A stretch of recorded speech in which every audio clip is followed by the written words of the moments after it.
হাততালি।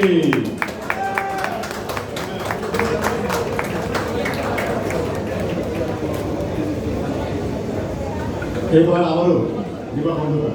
চিত্রাদি আপনার জন্য, চিত্রাদি আপনার জন্য। চিত্রাদি, আপনি এত সুন্দর গান শুনিয়েছেন আমাদেরকে, সেজন্য আপনাকে তো কিছু একটা দিতেই হবে।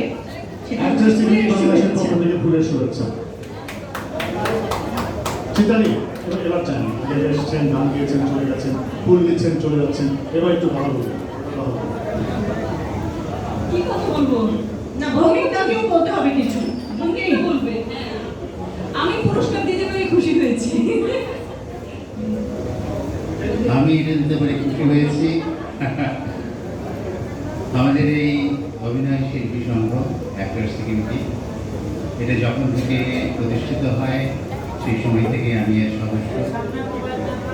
অবশ্য কখনো এর যে কমিটি আছে সেখানে যাওয়ার চেষ্টা করিনি বা অংশগ্রহণ করিনি, তবে প্রথম থেকে এ পর্যন্ত এই আমাদের সংগঠনটির যে অগ্রযাত্রা, সেটা মনে হয় এখন এমন একটা পর্যায়ে এসে পৌঁছেছে যে আমাদের ঠিক যা যা করা উচিত তার কাছাকাছি এসে আমরা পৌঁছেছি।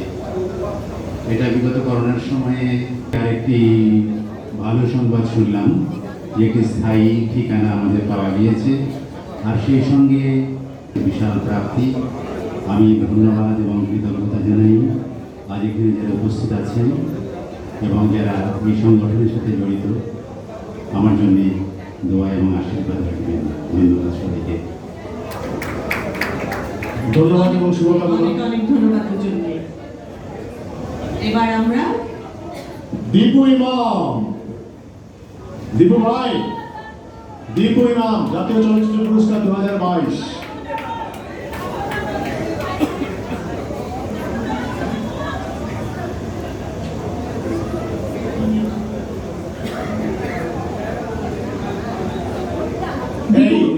দীপু ভাইকে পুরস্কার তুলে দেওয়ার জন্য আমরা একটু মিমি আপাকে রিকোয়েস্ট করব। মিমি আপা যদি এসে পুরস্কারটি তুলে দেয়। মিমি আপা প্লিজ। না, দীপু ভাই মঞ্চে এসে জিজ্ঞেস করছে আস্তে আস্তে কে দিবে। হ্যাঁ, দীপু ভাই একটু ডিমান্ড ছিল যে একজন সুন্দরী কারো হাত থেকে পুরস্কার নেবে। এমন কেউ কি ছিল আপনি চাচ্ছিলেন সে দেখবো, সে আসছে নাই, আমি একা কে কে কে আসছি মানে কি? বাসা থেকে দুজন আসার কথা ছিল। বাসার মানুষের কাছ থেকে আর কত পুরস্কার নেবেন আপনি? কি ব্যাপার?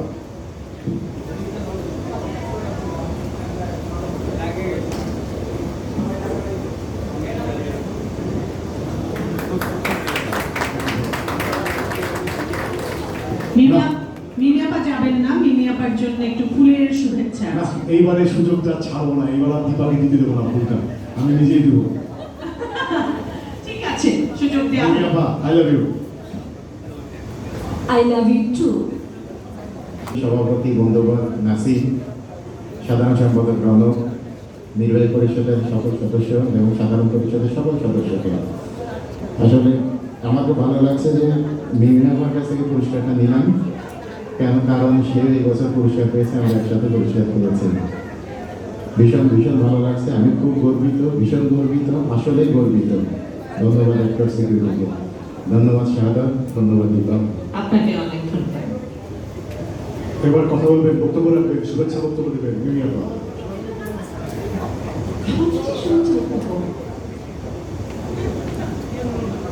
বলো বলো বলো, কিছু বলো মিমি আপা।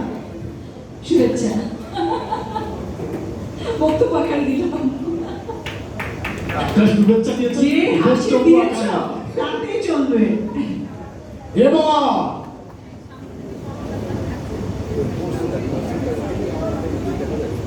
জাতীয় চলচ্চিত্র পুরস্কার 2022 এর আজীবন সম্মাননা পেয়েছে। যদিও আমি মনে করি না তার আজীবন সম্মাননা পাওয়ার সময় হয়েছে, আমার মনে হয়েছে আমরা অনেক লুকিয়ে লুকিয়ে দেখতে গিয়েছিলাম আপনাকে। জাতীয় চলচ্চিত্র পুরস্কার 2022 অর্জনে অভিনন্দন। চিত্রনায়িকা রোজিনাকে সম্মাননা তুলে দেওয়ার জন্য আমি জনাব আবুল হায়াতকে আমাদের মাঝে চাচ্ছি একটু।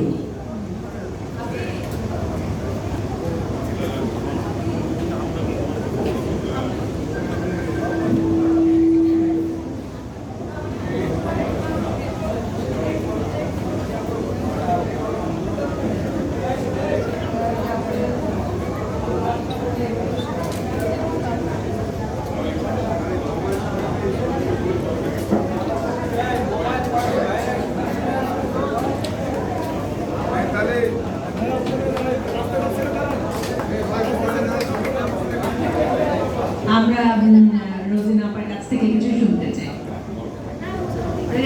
বলার তো কোনো কিছু নেই, এখানে সামনে যারা আছেন আমরা সবাই এক, আমরা অভিনেতা অভিনেত্রী শিল্পী বলে দাবি করি না, তারপর মনে করি যে আমরা শিল্পী। তবে আজকে যে সম্মান আমি পেয়েছি এটা মানে কি ভাষায় বলবো, পুরস্কার পেতে তো অবশ্যই ভালো লাগে, কিন্তু পুরস্কারের যে এটা মনে করি যে আমার সম্মান আজকে যেভাবে দিয়েছেন আমাদের অনেক শ্রদ্ধা পাবেন আবুল খায়ের ভাই, তার কাছ থেকে নিতে পেরে আমি খুব নিজেকে ধন্য মনে করছি। আর কি বলবো, আজকের যে অনুষ্ঠান, এত সুন্দর একটা অনুষ্ঠান আয়োজন করার জন্য আমাদের শিল্পী সংঘ সংঘ থেকে খুবই সুন্দর চমৎকার একটা অনুষ্ঠান আয়োজন করেছেন। আর আজকে আমি অনেকদিন পরে আপনার গরুর মাস 6 মাস পর যাদের এরকম অনুষ্ঠান করে এরকম খেতে পারি, সরাসরি দেখা হয়, আমার খুব ভালো লাগে। যে সবাই ভালো থাকবেন আর এমনি করেই হতে পারে সবসময়, এই আশা আমি রাখি। ধন্যবাদ। অনেক ধন্যবাদ আপনাকে। আপা একটু মঞ্চে থাকবেন, আপনাকে আর একটু কষ্ট দেবো। হার ভাই আপনার শুভেচ্ছা বক্তব্য দেবেন। আমি আগে একটু ফুলটা তুলে দিতে চাই প্রিয় মানুষের হাতে।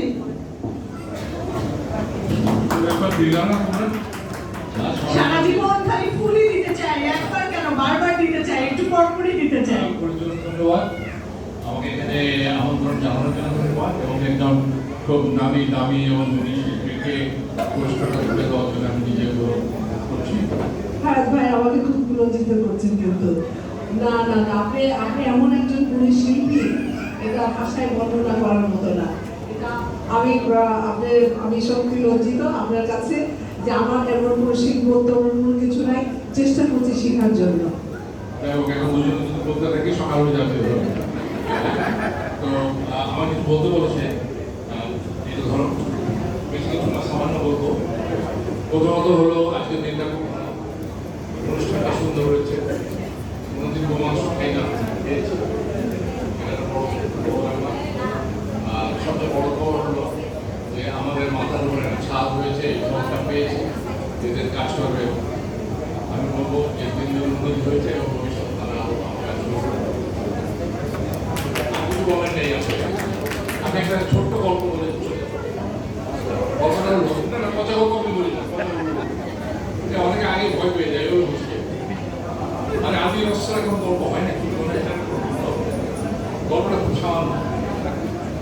একজন অভিনেতা ভাই, সে অভিনয় পায় না, আমাদের অনেকে আছে অভিনয় পায় না, বহু ঘোরাঘুরির পরে একটা পাঠ পেয়েছে বসে অভিনয় করার জন্য। তাকে বলা হয়েছে তোমাকে একটা পাঠ দেওয়া হবে। হ্যাঁ বস, আমার ডায়লগটা বলে নাকি, ডায়লগ তোমার একটাই, বেশি কিছু করতে হবে না, এই বুড়ো আঙুল আর এই এক আঙুল, এই দুই আঙুল দিয়ে একটা গোলাপ ফুল ধরবে, ঠিক আছে? হ্যাঁ স্যার, ঠিক আছে। মঞ্চের ঘন্টা বাজলে এদিক থেকে ঢুকবে, মঞ্চের মাঝখানে আসবে, গোলাপ ফুলটা নাকের কাছে নিয়ে প্রাণ নেবে করে, তারপরে বলবে ঠিক যেন আমার ক্রিয়ার মতো বন্ধ। এটা পারবে? এটা কি বলে? এটা তো পারবো। তারপর রাতে এসে প্র্যাকটিস করতে লাগলো, কি সুন্দর ভাবতো, ঠিক আমার ক্রিয়ার মতো। প্র্যাকটিস করতে করতে বাড়িতে খেতে বসে বাথরুমে কাজে এই একই ডায়লগ, কি সুন্দর বন্ধ, একদম আমার ক্রিয়ার মতো বন্ধ। সেই সময়টি এলো, মঞ্চের ঘন্টা বাজলো, সেই ছেলেটি মঞ্চের মাঝখানে একেবারে বীর বিক্রমে আসলো, এসে দাঁড়িয়ে বললো, কি সুন্দর গন্ধ, ঠিক একদম আমার ক্রিয়ার গন্ধের মতো গন্ধ। আর সমস্ত দর্শক হাসিতে ফেটে পড়লো, একেবারে তালিয়া হাসি। সে লোক তো সাংঘাতিক পাম্প হয়ে গেল, ডিরেক্টরের কাছে গিয়ে বললো, বস কেমন দিলাম, ঠিক হয়েছে না? আমারও তো ঢুকাই নি, কি করছি? আর আমি বলতে গোলাপ ফুলটা তো আমার পকেটে, ওটা তো নিশ্চয়ই পারে।